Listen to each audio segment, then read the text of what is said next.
Welcome to the Intentional Encourager podcast, where each episode brings you compelling conversations and stories designed to entertain, enlighten, and encourage. And now here's your host, Brian Sexton.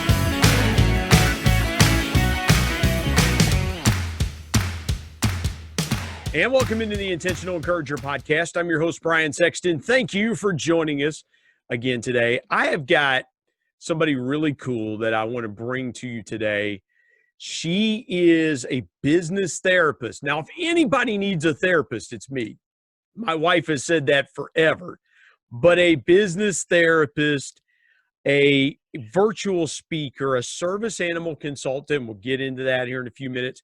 She is the president, owner of A Better Place Consulting, but she's on the Intentional Encourager podcast right now, and that is Bunny Young. Bunny, how are you today? I am doing great. I got to tell you, once you hit that button, it sounded like we were literally off to the races. I think you might have a second career as a racetrack announcer. I can't even handle the first career I've got, let alone a second career. So, it is kind of is what it is. If you put, people are going to watch this on video going, you put on a sport coat. I recorded a podcast the other day and I was in a hoodie like you're in a hoodie for those that'll watch this on YouTube. Yeah. I just happened to have raced back from a funeral visitation but that's why I'm dressed like this. Normally I would just, it would be a struggle just to have something decent to wear. So.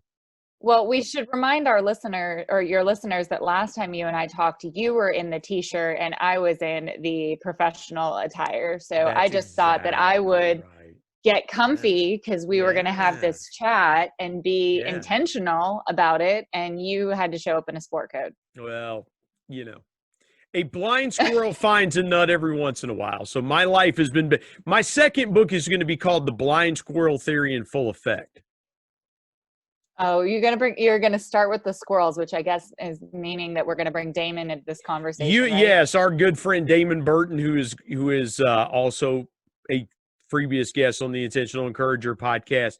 The first time he connected Bunny and I together, he said, you two live in the same area because your internet speed is like a hamster. And so I went out and fixed my internet speed. I got a different ISP. And so, I've got to figure out some way to send him something like a screenshot of the speed test or something like that shows that my Wi-Fi is off the charts. But anyway, I want to get started here with you about, and I've been asking this question to my guests around COVID-19. How have things changed in your world since the pandemic started? So the biggest change has been how we present what we offer. And so as a business therapist and working as a business consultant and a business coach, it used to be tied to the metrics and the numbers on performance and growth within a company. And now we've really been able to say that even though we're still focused on the same things of the power of human potential and focusing on your purpose, focusing on work-life alignment and burnout prevention, we're actually doing it for human's sake and humanity rather than for the businesses. And it's been I won't say a 180, but as far as how we're able to position it, mental health in the workplace was a really foreign conversation last year.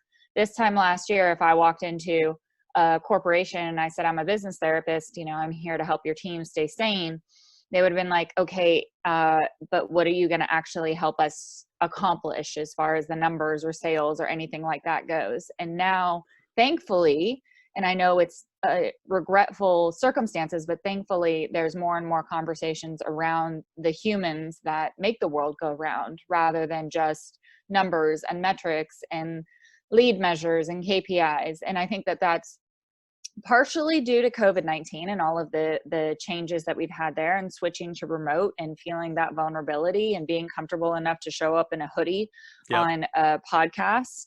And then also because of the riots that we've had and the protests that we've had and having people be in their homes and experiencing isolation and an increase in social media, which for those of you who aren't a therapist, also increases levels of anxiety and depression because we're doing comparisons. So it's kind of the perfect storm for us to say time out. We need to go back to the basics of the foundation of ourselves and what it means to be a human and have self-awareness until we can really decide to move forward in any avenue. And Bunny, I love what you said there, because there's a couple things I want to hit on. First of all, nobody thinks they need something until they need something, right? So, businesses are saying, well, why should we worry about mental health? Our employees are good. Well, then COVID-19 hits and everybody is working from home and everybody's doing this and that. Companies are not getting the numbers. Some companies are not getting the numbers they're used to getting. Everybody's freaking out. And so again, now it's like they have a V8 moment, like, oh, maybe we do need a business therapist to keep everybody in the same plane. And then I love what you said about social media there. And I've always kind of been a contrarian with social media, because, I'll see people say, well, if you want to get a bigger audience, you got to increase engagement and things like that. And I'm like, wait a minute. If I'm just throwing crap on the wall to throw crap on the wall, at the end of the day, all I'm doing is still throwing crap. I'm just throwing more of it. And in my mind, and my credo is, if I can't bring any value to my network, I don't post. I don't comment. Like on LinkedIn, if I can't say something of value, I don't say anything at all. So why do you think people feel that constant comparison and always trying to keep up with everybody else as far as social media goes?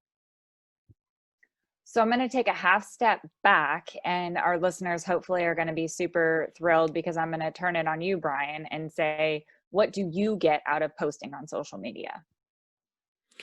Hopefully, I am adding some value to somebody else.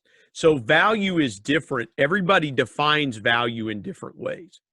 And I'll use the example, not to get long-winded with your answer back, but I don't like Big Macs from McDonald's. I like McDonald's food. I just don't like Big Macs.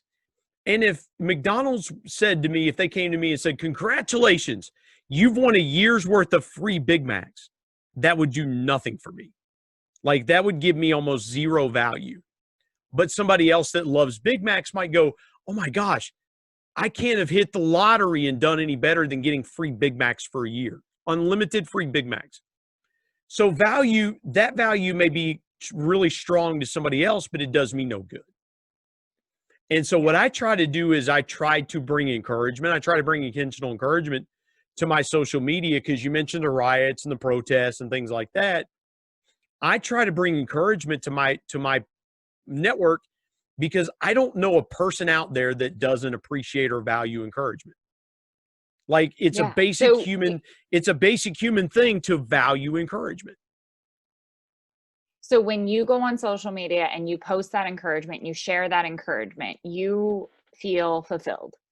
And it doesn't matter how many likes, comments, engagements, followers that you get, you have shared your value with the world and you feel that fulfillment. And so not everybody can do that. A lot of people go and post on social media and then refresh and refresh and refresh, because they're waiting for that fulfillment from the instant gratification. Source. Yeah, the instant gratification. Yes. Yeah. Yes. And so it's the same dopamine release that we get with gambling, with drugs, with sex. And it can be addictive every time we get that little hit of seeing a heart or a like or whatever it is. And social media is getting smarter and smarter and finding more and more ways to decrease our attention spans and give us more ways to get that immediate gratification to have us keep coming back. It's kind of like a virtual casino.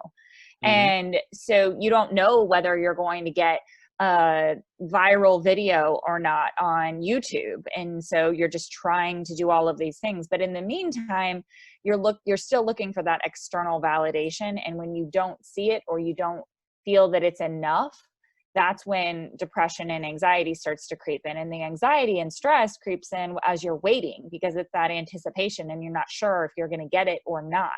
So individuals like you or I, when we're sharing something, I'll be extremely candid with your listeners. When I'm putting something up on YouTube, on our YouTube channel or on LinkedIn, it is because it's a question that I have been asked the 113th time that week.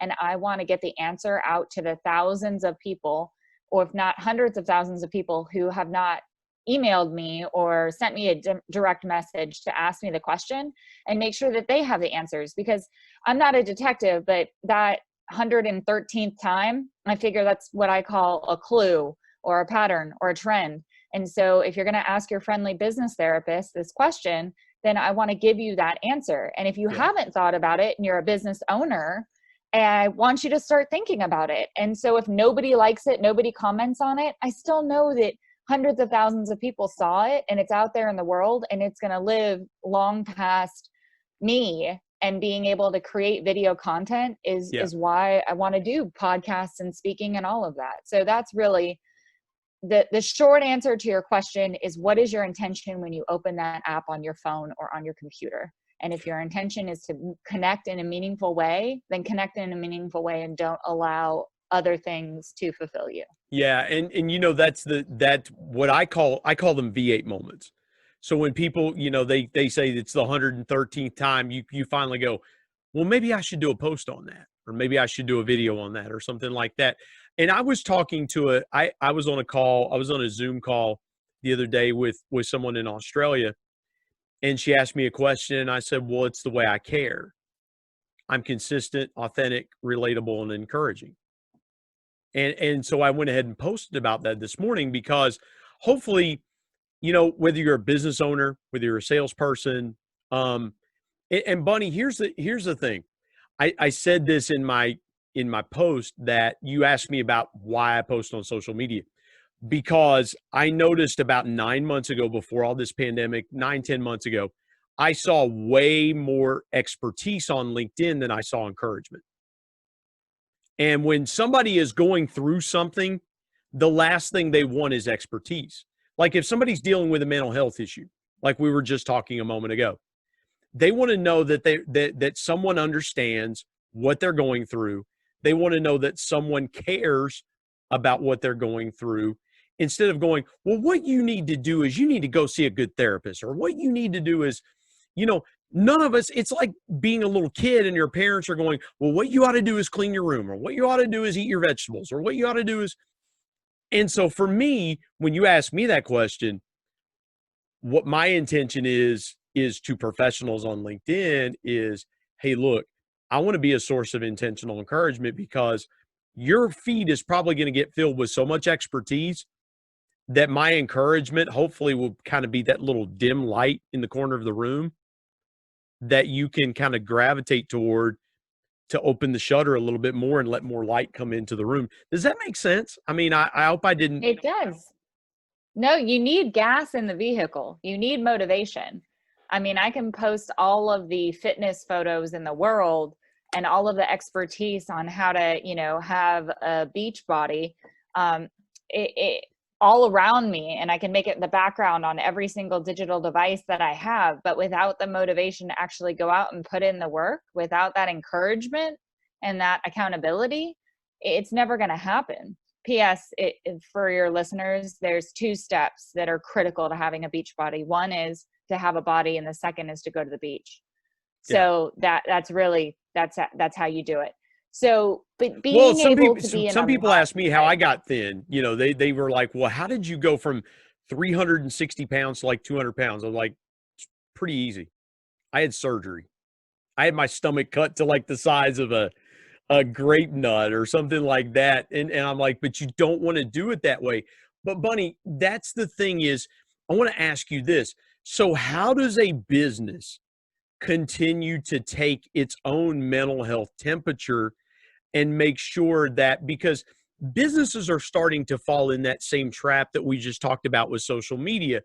It's, okay, let's post this new product that we have on Instagram. And if we get 10,000 likes, that tells us that we've got a product that people want to buy. How do we keep, as a business owner, how do you keep yourself sane in the same way you do your personal life, the same thing in business? Because I would think those same motivators can apply to business like they do in personal life. So I call you and I say, Brian, I want to lose 100 pounds and I want to do it for my health. Here's my motivation behind it. And then I come back to you in 30 days and say, hey, remember when I said I wanted to lose 100 pounds? How do you think I'm doing on losing that 100 pounds? And so diversity and inclusion is a huge industry right now that a lot of businesses are focusing on. And companies are coming out and posting and saying, we want to make this our priority. So 30 days later, it takes a really strong company to come back and say, how are we doing? Yeah. How did we do with our commitment? And then another 30 days, a year, and not just send out a survey, but open yourself up to that authentic conversation and then respond with 2 words: thank you. Mm-hmm. And I see a lot of companies who will go through step 1 of announcing a change or an intention. Step 2, asking for feedback on how they're doing on that intention. And then when they receive that feedback that they've asked about, their immediate instinct is to go, well, but X, Y, and Z, we did all of these kinds of things. And it's a zero-sum game. You just say thank you and you continue to try to do better. Yeah. Well, and a lot of people are just trying to check boxes because diversity and inclusion are hot topics. And by the way, diversity and inclusion are basic human things. No matter what your political beliefs are, whether you're a conservative or liberal, whether you're Republican or Democrat, no matter, diversity and inclusion are just basic. Like everybody should have those things basically hardwired within them, whether you're a Christian or an atheist. However you believe, diversity and inclusion should be just natural, right? I mean, it should just be a natural diversity. Diversity is just counting. So basically, if I laid out my blocks in front of me and I counted how many different colored blocks I had, that's diversity of my blocks. Yep. Now, inclusion is making sure that all of the blocks have the same opportunity and equal access to everything that all the other blocks have. And so we go from counting to actual culture. Yep. And, there's this argument for this rising tides raises all ships. Well, some individuals are on a super yacht and some individuals are hanging onto a 2x4 that's barely floating. And so we can't just allow a rising tide because that is not going to make equality. It's just going to keep things the same inequality. And being able to have these conversations and be open to it, and even the understanding that I'm perceived as a white female and the advantages that has for me in my life, and then committing myself to being able to use those advantages to help raise the tides of other individuals and continue to educate myself and be open to the fact that, that it is a lifelong journey of how to learn how to be a better human or be a better being or be a better. And so my husband and I had this conversation because I don't know if I told you I'm married to a PK. For your listeners, that is a pastor's kid, and my husband is nothing short of the black sheep of the family. However, he's an incredible human being, which makes my father and mother-in-law a Southern Baptist pastor and a pastor's wife. And so I was a pastor's kid, but my dad was a pastor when I was long married, and my dad was a pastor later in his life. But again, pastor's kid. So this was something I was introduced to because I was raised Catholic. And so I admit that we did not read the Bible front to back. I did not. I'll speak for myself. I did not. And then my husband and I, making this decision to have a family and raise a family together, talked a lot about faith, because obviously I was raised Catholic and he was raised Baptist and wanted to be non-denominational. And we boiled it down to how could we raise the best beings and have them have an understanding of the world and how to make the world a better place. And, it was an interesting conversation when I said, the Bible is wonderful and it has a lot of supportive content, but it's not enough. It doesn't cover, how we recycle and how we should treat the planet and how we should, take care of ourselves other than our body as a temple, or, just how to treat animals. And, so my husband and I just had these active conversations. I'm sharing this with your listeners to say that something as my word, structured as Christianity is a great place to start to have mind expanding conversations to say, this is a really great starting point. What else can I learn about? Well, let me jump in there. You have a lot of people that preach against, well, you shouldn't lie. But the Bible also says, along with that, you shouldn't be prideful. Like, the Bible talks about all these things. And what it doesn't talk about is, what it talks about is gluttony, and people kind of overlook that. They're like, that's not as important as that other sin. Well, no, gluttony is just as important, and being a formerly fat guy and still a bigger guy, you just kind of go, oh yeah, but I'm going to overlook that as I stuff the 18th cheeseburger in my mouth. It's like, wait a minute, the Bible talks about that specifically too. Like, you're destroying your body. Like, and I'm being very, very transparent during our conversation, Bunny. My doctor looked at me on June the 26th, 2008 and said, you're going to die if you don't have weight loss surgery. You're a type 2 diabetic, and now you have onset hypertension. You're going to die. I was like, oh, but yeah, I'm a Christian. My doctor had looked at me and said, you're going to die because I wasn't taking care of my body. Like, I needed to take care of my body. And I'm still working through a lot of those things and taking care of myself as I get older. But you're right. The Bible doesn't talk about how to take care of the planet. The Bible doesn't talk about how do we deal with a global pandemic. The Bible doesn't. And that's where we have to go. That's where we have to take some common sense and look at it and go, hey, you know what? If I eat a whole pizza, that's not real good for me. I don't care if it is a veggie pizza. It's not super healthy for me to consume a whole 18-inch veggie pizza, right? Yes, but Hellbender's Burritos in West Virginia definitely can consume as many of those as we need to. And they're not sponsoring this podcast. No, they should. We have no affiliate link, but they definitely should. Going back to the health aspect of it and taking this back to business. Yeah. So a lot of businesses look at a P&L for their health. And those are lag metrics. Those are not lead metrics. The same way that we look at a scale to see how we're doing with our physical health. And we really need to focus on a lead metric on health in business. And that starts with the health of our individuals. I mean, we have health insurance policies. We have, employee assistance programs, which is therapy, and you're limited to 4 or 6 sessions on a certain topic. But the overall health is not just, when I talk about mental health, people are sometimes go, well, I'm sane. And it's not so much, or if you go to a therapist, you have an issue, you have a problem.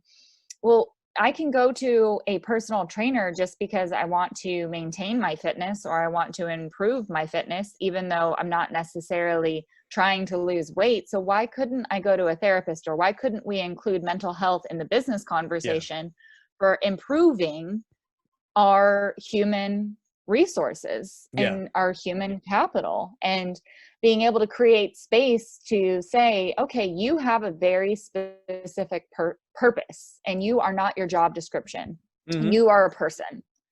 And here's the mission and vision of the company. And how do you think that you can most lend your skills to fulfill that purpose?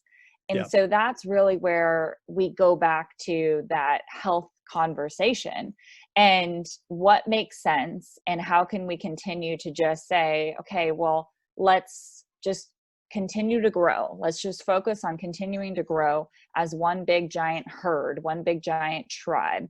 And when I lived in China for a year, I had an amazing opportunity to speak to individuals who were Taoist and Buddhist, and just listen and not try to be right, but just try to be present. And that's when it really started to click that if we come together as one big unit, and you're not right, and if we assume that when we're having an argument, that conviction that we have that we're right, that other person has that same conviction. Mm-hmm. And so what can we learn? And I'm not talking about compromise, because in compromise, if you have 2 black shoes and I have 2 white stilettos, you're going to end up with a white stiletto and I'm going to end up with a black loafer. It's not going to look nice. Mm-hmm. So, but about the understanding of why I chose to wear my white stilettos, and while you're choosing to wear your, probably like boat shoes, we're just going to go put you in boat shoes, slippers, bunny slippers. There we go. Bunny slippers. Well, it's about finding common ground, because I can have a conversation as a Christian American. I can have a conversation with a Chinese Buddhist on common ground. I can find a place where we can meet and agree. And that's what I think a lot of people have missed, Bunny, is the fact of, and I'll say it this way.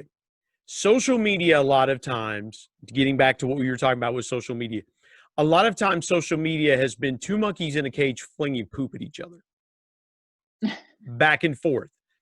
They haven't found a place to meet with common ground. And you talk about mental health.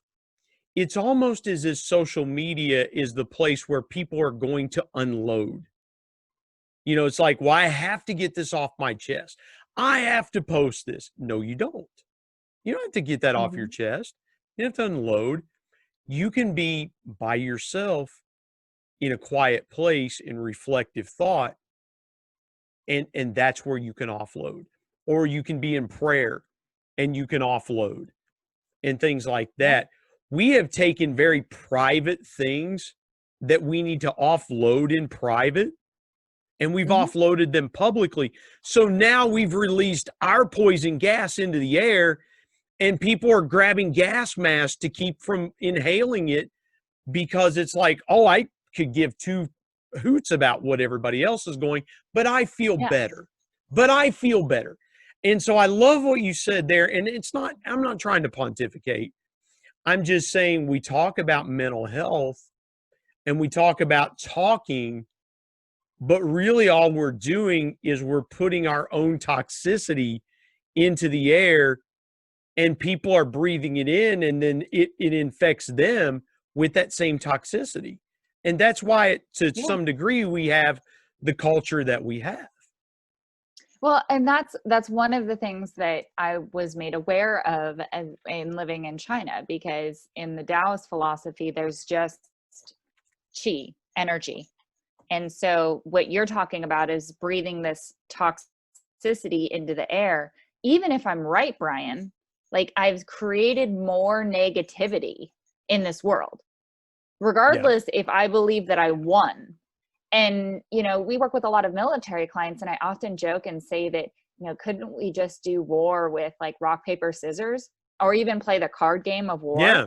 Because we spend so much time and energy and, negativity in trying to defend ourselves from each other, when I think that what we really want as one big humanity is to just function and have peace and have trust and feel safe. This is Maslow's hierarchy of needs. Mm-hmm. And so if we did it with rock, paper, scissors, like, why would that feel any less of a victory than blowing up another country?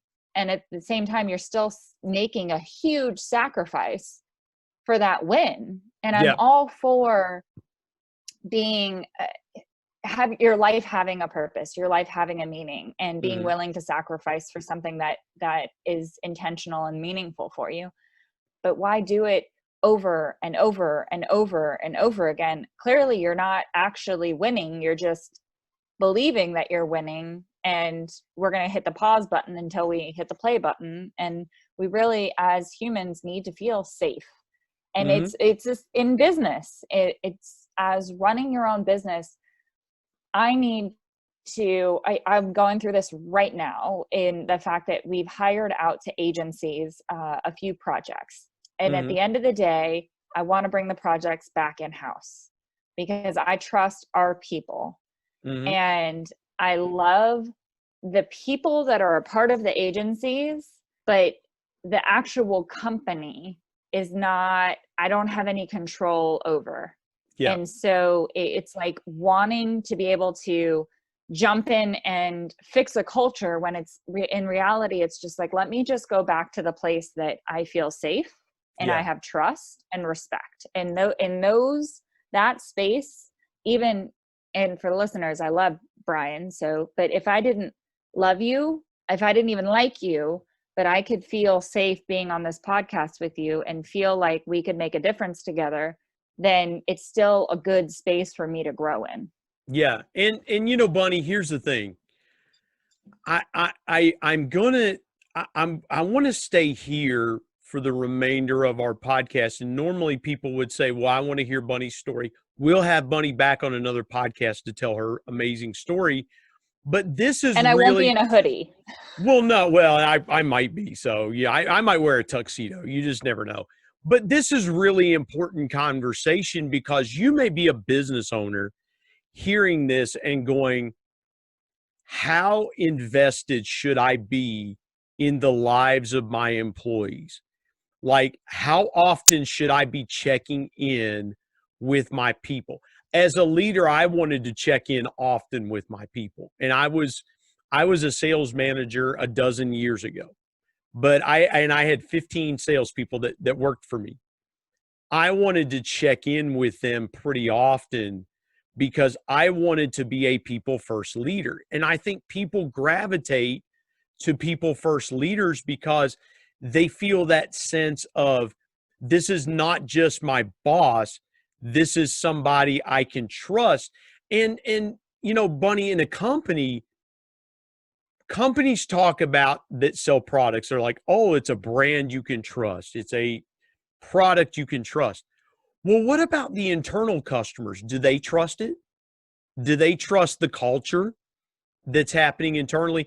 When you talk to a company, what's the first question that you ask the person that hired you? What's the very first question you ask them? You're sitting across the table or doing a virtual with them. The first question you ask is what? Why do you believe I'm here? Wow. Or why did you call me? Well, sometimes I have stopped answering the why did you call me, because when I was a therapist, I used to say, you know, what's the session about? Why do you think you're in therapy? And the answer could be, well, my wife made me come. My mom made me come. The court ordered me to come. Yeah. And so I've stopped. I'm here because I got to be. Called me. Right. I'm here because I got to be. Yeah. So I find that the more open-ended question is, why do you think I'm here? Because I want to know, in your perception, sitting across the table from me or on the other side of the computer screen, what it is that you think I do, what it is that you think I can help you with, what it is that you think where the gap may be, if there's any gap, and how you feel about that. Yeah. And so that question really answers a lot of traditional therapy assessment questions in a very open-ended way. And it's also extremely disarming, because it's, why do you think I'm here? Not, why are you in therapy? Yeah. Or why are you in business therapy?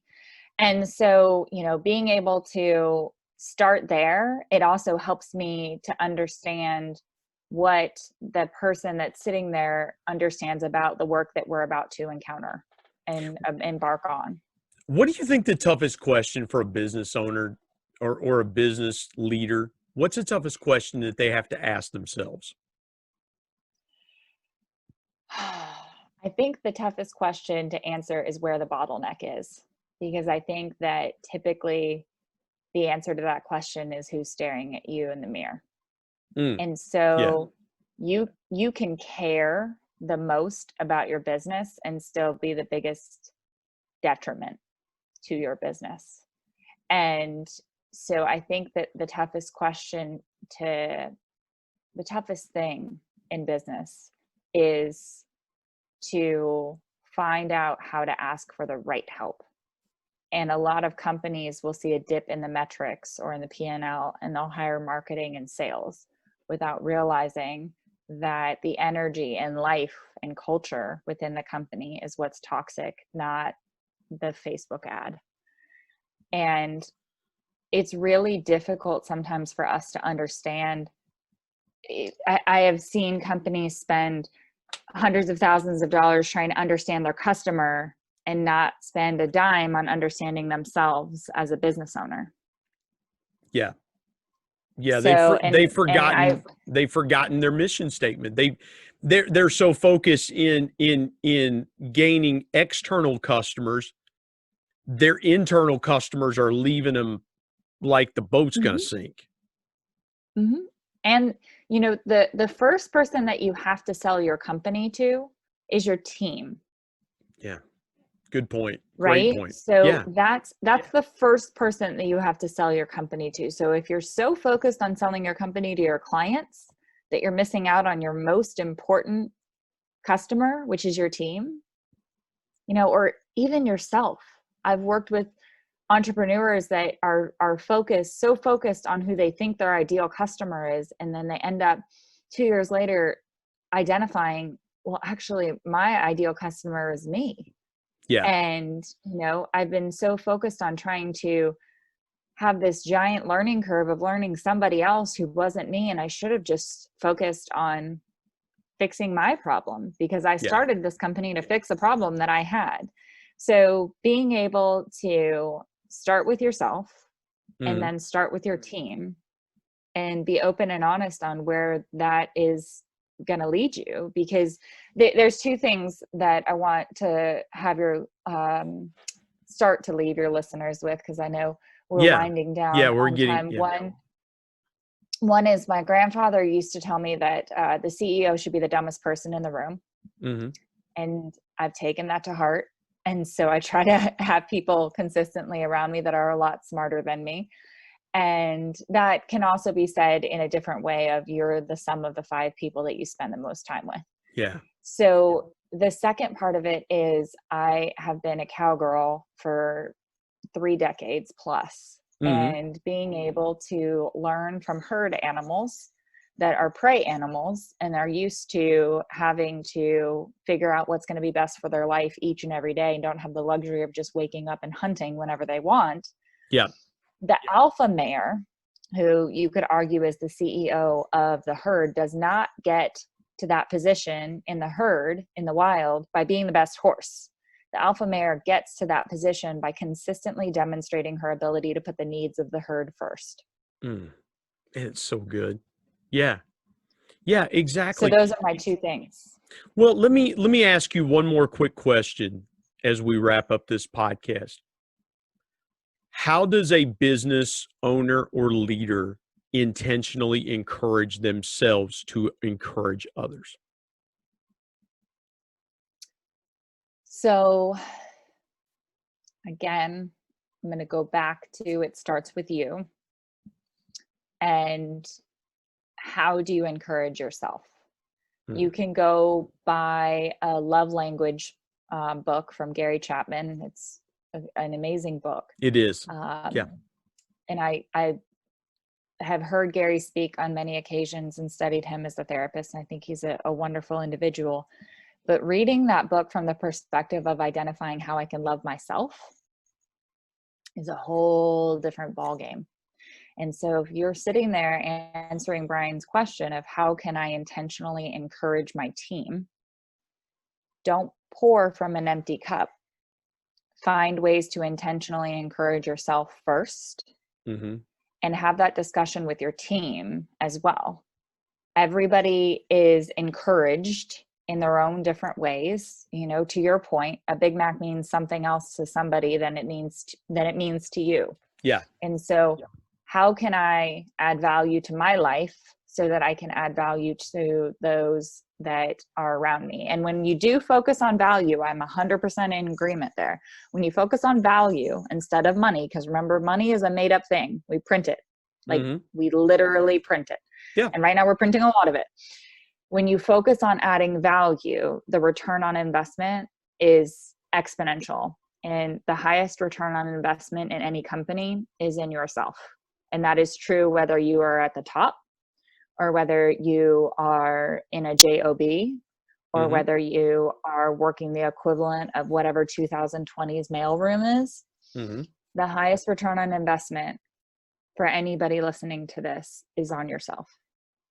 Man, that's so good. What a great way to leave the conversation. And again, we'll have Bunny back on to tell her amazing story, but I couldn't let this conversation go that way because I think we've done something really good here in just talking about things right now that are happening to people in life. Bunny Young, tell people how they can get in touch with you and connect with you, and if they want to bring your company in to consult, how do they do that? Absolutely. So bunnyyoung.com is the best place to start. And then if you want to give your team a gift or yourself a gift from us, a Better Place Consulting or betterplaceconsulting.com/get started. And I'll give Brian that link to put in the show notes, has a free tool that's a sanity tool. And when you talk about the encouragement, sometimes it's nice to have somebody along with you for the ride. And so that tool has videos from me and a bunch of tools. And so I feel like that's the best way that I can encourage you guys to get started today on your own sanity and your own journey intentionally. And I feel like I should do this right now as a hat tip to our good buddy. I'm just gonna leave this here for a minute. So, I can hat tip the guy that introduced us, Damon Burton. So, Damon, that's for you. Bunny, thank you for joining me today on the Intentional Encourager podcast. Absolutely. It was my pleasure. Stay safe and stay sane. My thanks as always to producer Bryce Sexton and technical advisor Matt Means. And the ultimate thanks goes to the Lord Jesus Christ, who provides intentional encouragement every day through His Word. And until next time, remember, everyone, everywhere, at any time, and any place can be an intentional